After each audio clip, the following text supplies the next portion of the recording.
Hi, I'm Jason Gorber from ThatShelf.com, and we're sitting here today talking about one of the legendary studios of all time. One of those independent studios that came up in the 50s and 60s and completely changed music. You know so many of them, you know the Atlantics and the Motowns, even Chess Records out of Chicago, but perhaps in many ways above them all was this sort of a whippersnapper of a studio, this little thing that took on the majors and created a sound all of its own, the sound of Southern Soul, and that's of course Stax Volt Records. Under Jim Stewart and Estelle Axton, the Stax of the record label, and eventually under the sort of stewardship of Al Bell, this was the label that absolutely helped define not only the sound that was taking place down south, but had so many northern artists coming down and sort of finding themselves either recording in Memphis or in sort of conjunction with some of the stuff that was going on in Memphis, Scholl's and Fame's studio. The deep connection that there was between when the things got angry in Memphis, they went over to Alabama and Muscle Shoals.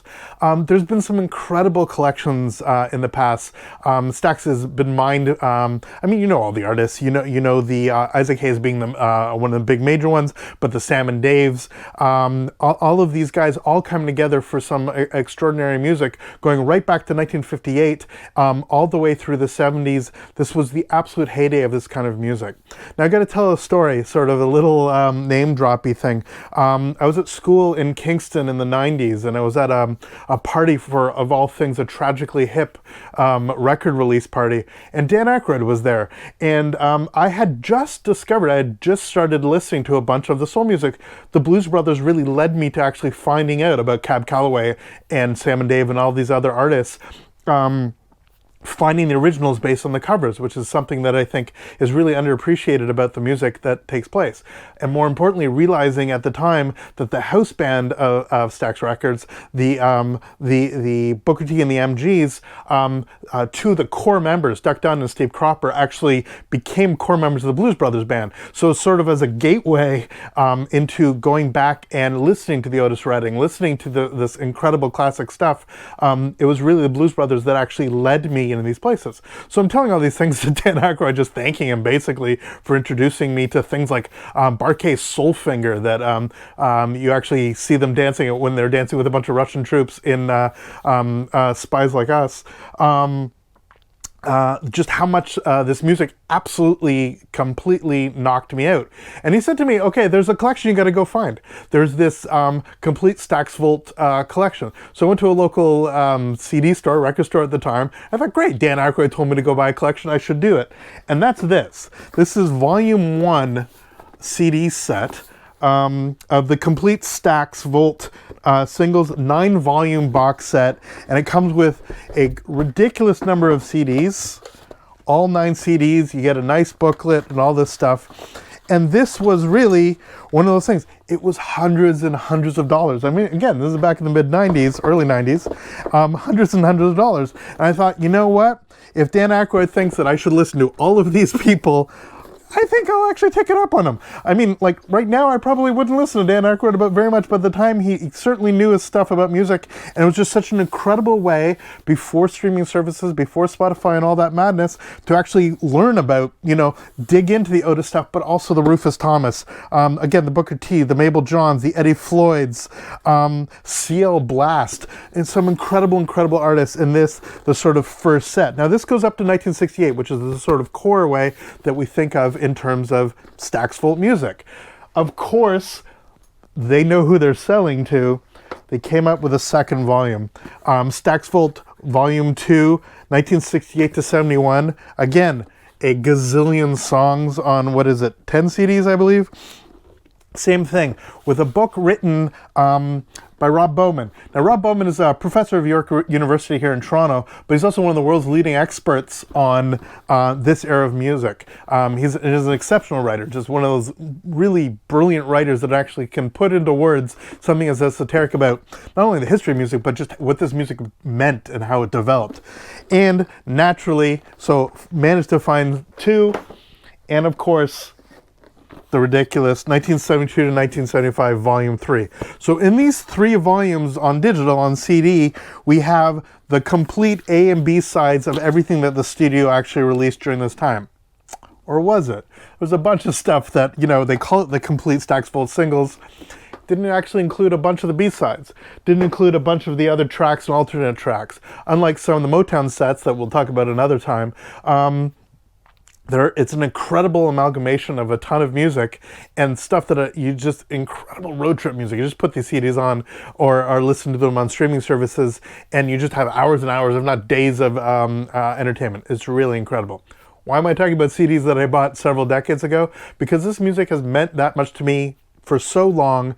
I just love whatever it is that this label actually managed to produce. Even if it's not something that's necessarily for me, it's one of those things that the production, the musicianship, the collision of two things that I absolutely adore, which is the rhythm and blues, the absolute sort of gut bucket, raucous party music, but also so much of the gospel influence, so much of the country influence, all of this creating a melange in the Stax idiom, which was frankly unique. It was just absolutely a remarkable melting pot for so much musical talent. New Orleans had its scene, Chicago had its scene, New York had its scene, heck, Toronto had its scene, but nothing really completely nailed this specific sound, the sound of sort of horns, but were a little bit gritty, and the guitar was a little bit country, and the drums were super fatbacky, and all of that come together with this incredible soaring vocals and amazing arrangements, near symphonic arrangements, much less straight up pop than something like Motown, which I adore, but nonetheless much less straight up pop and much more of a deeper bridge, a sort of more profound bridge, frankly, between black and white music that was taking place in the United States at the time. So all of this is to say, for those of you that are vinyl aficionados, you certainly know about Vinyl Me Please and their schedule of releases. You basically sign up for classics or essentials or even hip hop, and they kind of send you a record once a month. And it's like it's not even like a Columbia House where you're sort of paying a penny, getting a bunch. No, it's like a subscription to a magazine. And instead of getting a magazine with a whole bunch of content you didn't know, you get records that a bunch of content you didn't know. They're doing these anthology series where they basically send you a box set rather than an entire a record once a month. They're doing it as an actual box. And this year, obviously based on this time, based on what we're actually doing, this is what they sent out. So here is the Vinyl Me Please anthology number 82 of 1000, handwritten on the back. This massive box showed up yesterday, and there's a reason that I'm doing a video for this. First of all, if I just open it up and be very careful about it, what they've done is done this episodically. So each record is in its own sort of sarcophagus, so that we don't know what they are. So you guys might think I'm completely crazy. Why would I buy a box set for a bunch of records and I don't even know what they are? Because frankly, this label is so good, the pressings are so good, the actual caliber of it is so good that I'll take whatever they got. It's possible I have some of these records already in different pressings, and I'm lunatic enough to actually prefer to actually have, a new pristine record that's actually done with a great deal of care, especially if it's from original analog tape. That's what we want to see. Now, the whole shtick is that you're supposed to be able to listen over a series of weeks and listen to these podcasts. It sounds like a really great idea. Now, I will say, as much as I love Vinyl Me Please, and I even love the writing that they do, the fact that they come with booklets and the classic stuff, podcasts have been just disastrous. They're just not very well done. They're a little bit informative, and some of the interviews are good, but they're in desperate need of editing. And especially when you watch some of the unboxing stuff, it feels even more amateur than me sitting here with a GoPro speaking to you from my basement. Frankly, I'm spending hundreds and hundreds of dollars on this. I would like a little bit more production value. We're going to get a little bit more, hopefully, with Stax, and moving forward, VMP is under all kinds of changes that are going on. But frankly, for this one, for the previous Motown, again, we'll do another video about that, the women of Motown. But for this one, the packaging is very different. But I'm going to cheat. I'm just going to open them. I'm going to see what's actually in here. Last time these records were sort of in a black bag, sort of like a almost like a thick black plastic. It felt like a garbage bag almost.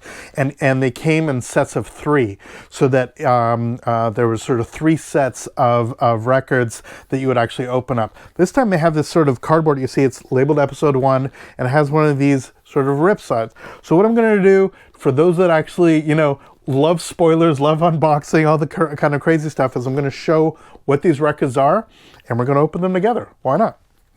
So as I open episode 1, let's see what surprise record we have inside. If I can actually do this without destroying anything. Oh, the packaging is a little bit of a pain. There we are. Booker T and the MGs, Soul Dressing. This is not a record I have.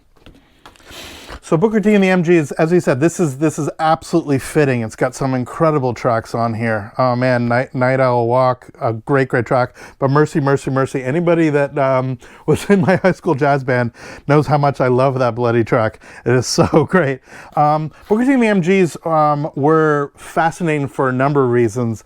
Number one, that's Booker T. Incredible musicians. They were, as I said, essentially the equivalent of the Funk Brothers, or in the West Coast, you had the Wrecking Crew. You had these sort of studio bands that basically backed up all the artists that come in. The artists would come in, have an arrangement, and these people would sit down and play. Booker T and the MGs were like the Funk Brothers, mixed race, but much bigger deal, obviously, in the South at the time. You'll see them a lot if you watch Shout. The Pennebaker doc, or even anything from that concert, from the Monterey concert, you'll see them just killing it. And as I said, the guitarist and the bass player, Duck Dunn and Steve Cropper, went on to be sort of weirdly internationally famous when they were in the Blues Brothers. So nonetheless, this looks like a beautiful record. Cannot wait. And you can see what they've done, right? So it's this crazy, beautiful tip-on jacket. It's got the Vinyl Me Please Anthology embossed in silver. And this, you've heard me say this before, it's all pressed at QRP, which is in Indianapolis, I believe, and with the Stax label. But when you have this kind of sleeve, which is the equivalent of a MoFi sleeve, obviously it's QRP's version of Quality Pressing's version, it's a little bit static inside here, but I know that this record hasn't been rubbing for days and weeks against that sort of paper crap that you sort of have to rip through. If you watch my DeGritter video, the record cleaning machine video, you can see how much I hate those white paper sleeves. They're just an absolute disaster. So there we are, Booker T and the MG, Soul Dressing, a record I've not actually heard, and I can't wait to actually do it. Booker T is internationally famous as the most exciting new organist in the pop music, rhythm, and blues and jazz fields. Well, there is an understatement. He's absolutely one of the most prolific and one of the most profound musicians in the history of popular music. So that's number 1. And all of them come with, just like with the Women of Motown, they come with this sort of spiel about the artists themselves and this awesome frameable 12-inch size photo. I mean, look how amazing that is. Just absolutely incredible. Let's move on. So it is divided this way. So it is by episode 1, another episode 1. See? This looks how much I'm paying attention. So this is the second in the episode 1. I open it up.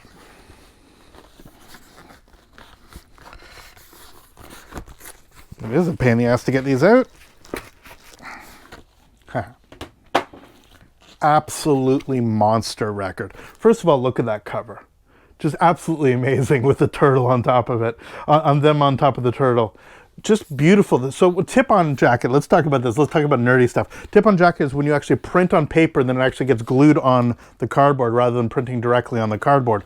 That allows you to have this really beautiful, shiny and glossy print, and then it's sort of folded inside and then cropped out. Sam and Dave are incredible, just absolutely astonishing dual act, really beautiful vocals, and yes, this big single is the one that you know, and there's a whole bunch of them that you've certainly heard, but the fact of the matter is, I actually really dig hearing album tracks, particularly from groups that are much more known for their greatest hits, for 2 reasons. One, you actually get to hear some of the other covers, other elements they did, bring in other songwriters and seeing how they're actually incorporated into their albums, but also the fact that you have people like like Booker T and the MGs behind, you always get super interesting backing tracks. So even songs that you've just never heard before, they're completely new to you, you'll find something really interesting in album tracks. So I cannot wait to dig into this. Hold On I'm Coming by Hayes and Porter, that would be Isaac Hayes. Such an astonishing record. Cannot wait to dig into some Sam and Dave. Hold On I'm Coming. Again, amazing imagery. Our next one, now we're on to episode 2. As I open it up,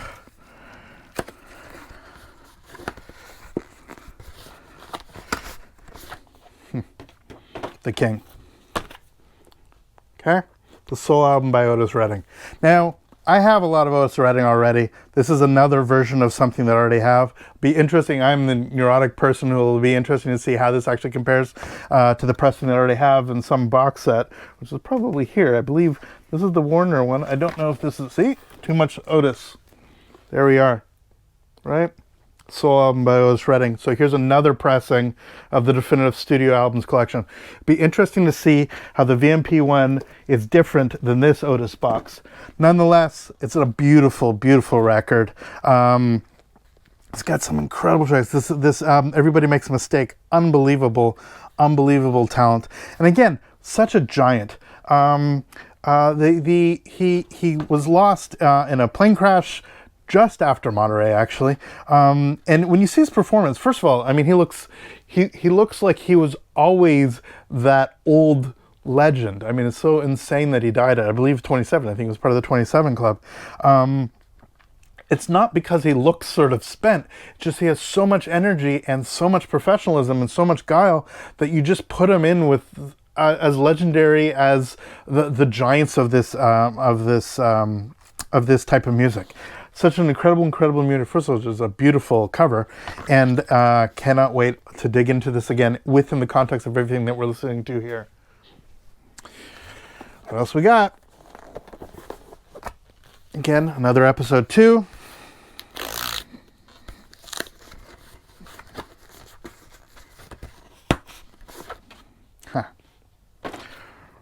Exactly what I was talking about, Soulfinger. So this I'm so fantastic that I have this record now. Again, Spies Like Us, if you actually listen to, there's this incredible horn lick that's going on that actually kicks into it as they're dancing in the snow. And even as a kid, I'm like, what is this music? What is happening? We're so inundated in the 80s with a very particular kind of pop that it sounded as otherworldly and weird and comedic as the movie that it actually came from. First of all, the cover, astonishing. Just absolutely beautiful period piece. And there's the Bar-Kays. So the Bar-Kays, the Marquis, Booker T and the MG sort of formed the core musicians that actually played in and around Stax. Giving a lot of the horn arrangements, especially the Marquis, in addition to Booker T. So these are one of those sort of half bands that you got a bunch of local musicians that all came together.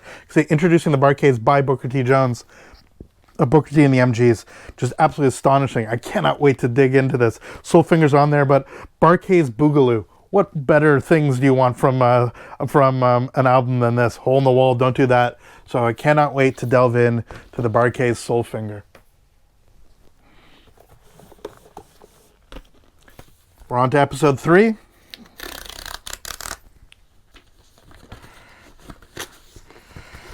As I kick this open.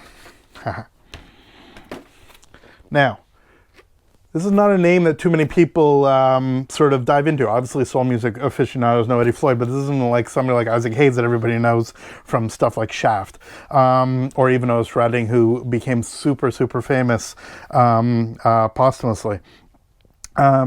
An incredible artist, just a beautiful singer, and absolutely an album that I don't have. He does a cover of Slip Away, unless it's the original, I actually don't know. So producer Steve Cropper, engineer Ron Capone, who did a bunch of stuff. But again, like the Otis stuff, Steve Cropper would co-write and produce a number of artists. So he played guitar in Booker T and the MGs, and then became one of the central forces that was actually bringing a lot of these albums to light.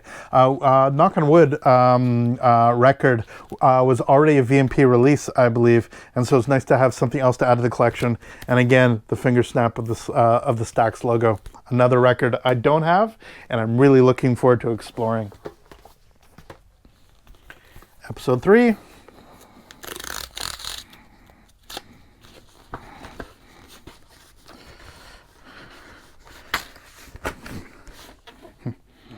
Another incredible artist.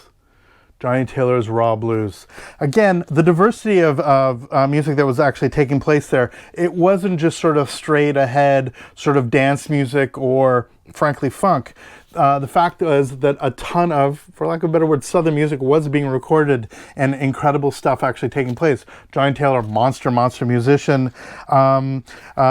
Raw Blues is Taylor's entry into the soul explosion. I know of this record. I've not actually listened to it too much. And again, I look forward to exploring it. My understanding is that this is a real beautiful collision between the sort of Delta blues and the funk stuff that was going on in Stax. It's this nice little hybrid. Again, I love when that stuff takes place, when you have the funk gospel, when you have the funk blues all sort of coalescing into this really rich and incredible stuff. So yeah, a really incredible cover again. I look forward to exploring. Look at that. Look how excited he looks for me to be digging into his music. 2 more to go. Episode 4.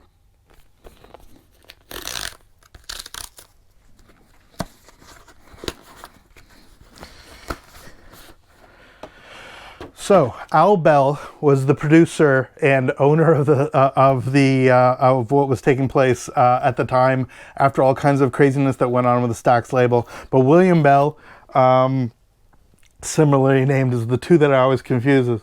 I know nothing about this record. I know a bunch about William Bell because I've heard his tracks, but this looks super exciting. This 1972 recording looks absolutely fierce. Just incredible looking record.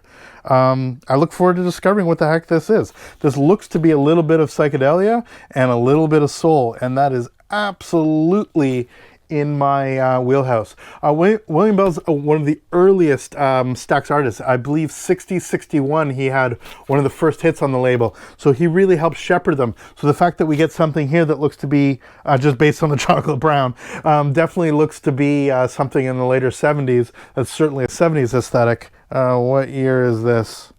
72. There you go, the year of my birth. So this absolutely looks to be something very interesting to have essentially one of their sort of stalwart artists come back and record something. Phases of Reality.